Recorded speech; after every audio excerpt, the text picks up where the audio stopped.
Okay, so I'm doing a rebuild of this Benchmade knife that I've had forever, and I've got it over here in an ultrasonic cleaner, one that my wife just had around. And I filled it with water the first time. I didn't put any surfactant or anything in it, and I just let plain water run, for 180 seconds or so. Nothing happened. And I figured I needed something to help it along, a surfactant or a detergent or something like that. So I put some LA's Totally Awesome in there, some of that stuff in the yellow stuff in the jug.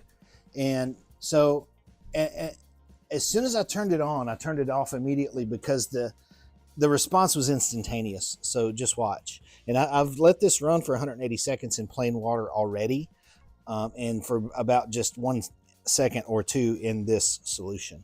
And this is not, this is pure. This is not diluted. So I'm going to hit on. And immediately I start seeing stuff coming out, from where the blade is already. Like there's just like, it looks like mud, sandy mud. Look at it coming out of there. So that's really cool.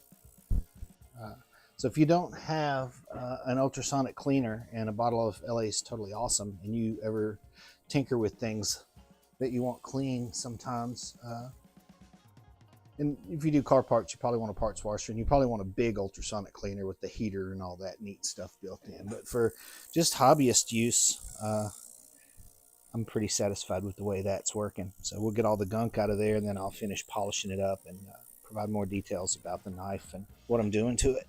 Anyway, I just thought I'd share that. Have a good one.